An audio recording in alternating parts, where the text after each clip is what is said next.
Well, all this good food and late in the day is a pretty bad recipe for losing people.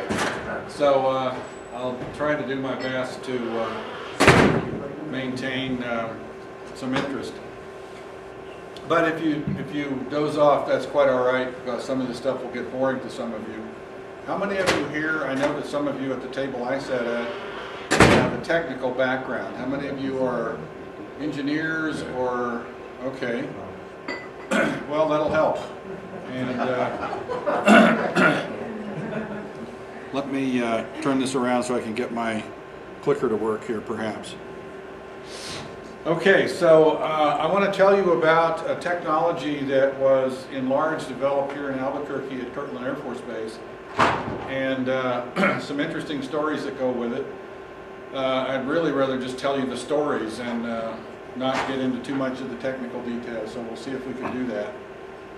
And the picture on the front here is the Starfire optical range taken during the 2012 annular solar eclipse. As you know, Albuquerque was right in the center of the path, and in fact the SOR where I took the picture was, the best we could tell, a couple of hundred meters from the center of the path. So it was very close, and my only regret in the picture, and I'm already wasting too much time, is that where I was, I had no cell phone coverage, and I was trying to get the guys to raise the telescope up. This is a 3.5 meter telescope here. Trying to get them to raise it up so it didn't merge here with the shadow of the other dome. It would have made a better picture. And I also wanted a couple of people on the ramp here kind of looking in that direction. That would have been cool. But so be it. Been an ET effect. Yeah. You guys Photoshop So, them let's see, this was working earlier, but doesn't seem to be working now. Nothing seems to be working. So the first thing is I want to tell you a story about space telescopes. In 2006 there was every other year in this country there is a big conference sponsored by SPIE to discuss telescopes. All kinds, ground-based, space-based, and all the technologies that go into building them. And it's a big conference, all the Europeans come, and in 2006 the meeting was in Orlando, Florida.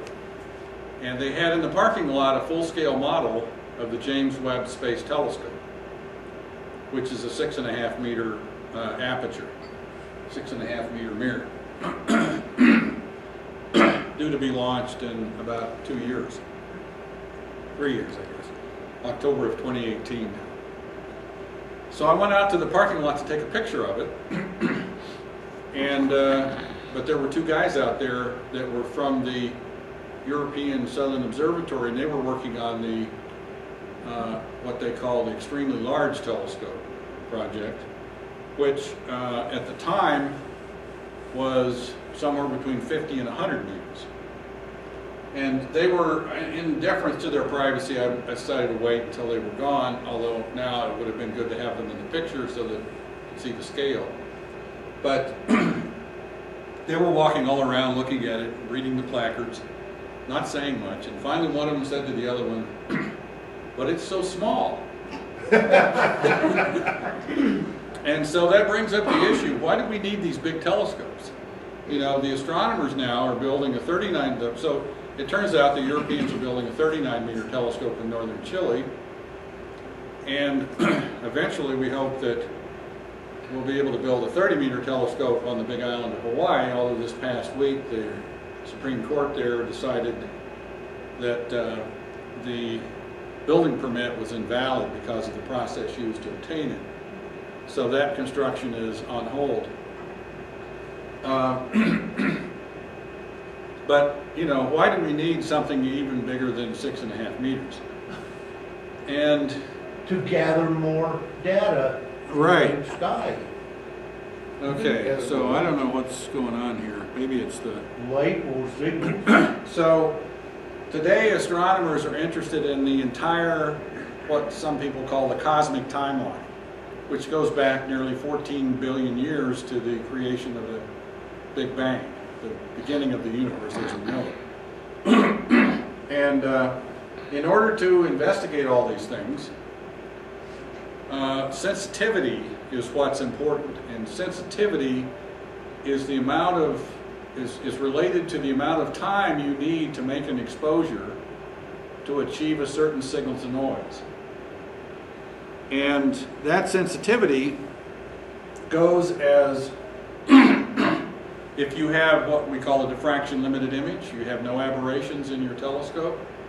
If you have a telescope in space that's perfect, for instance, that sensitivity goes as the fourth power of the diameter. That's really powerful.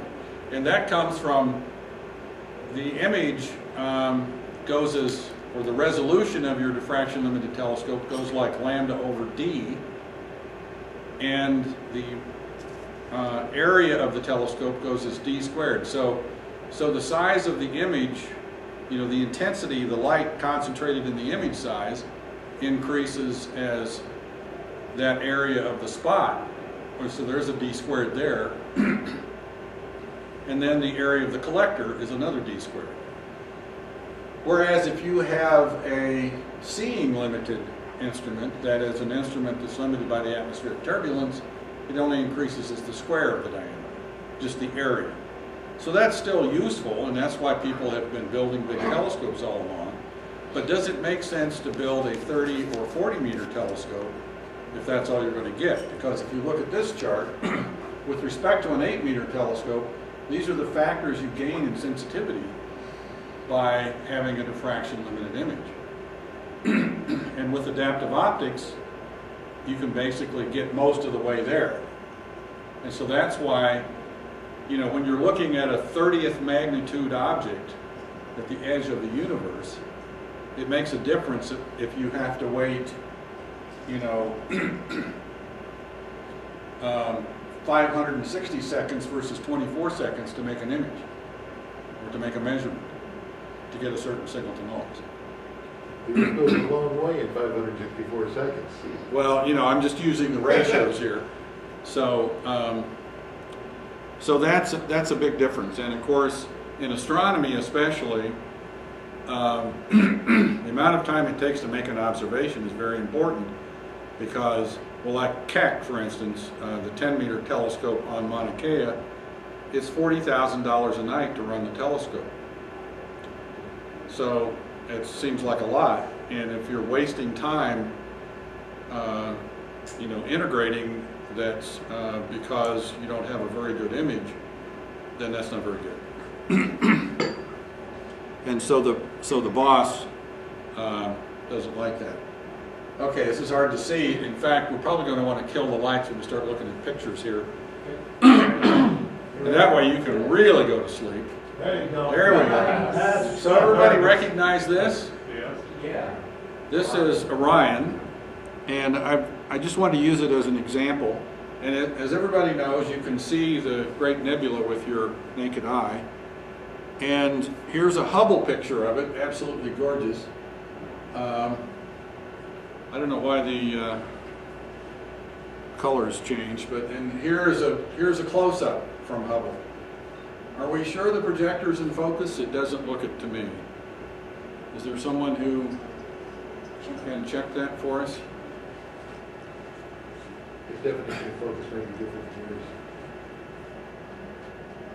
I mean, maybe we could take a vote, but There. Better? okay, let's go with that. So here's a comparison then of you know, the diffraction limit set by the laws of optical physics and set by the atmosphere. So this is a picture through an 8 meter telescope in Chile. It's in a different wave band, it's a different color, but I have examples of 14-inch telescopes of this that look exactly the same. So what's going on? Well, it's really interesting to note that Isaac Newton figured this out a long time ago, and I love the language.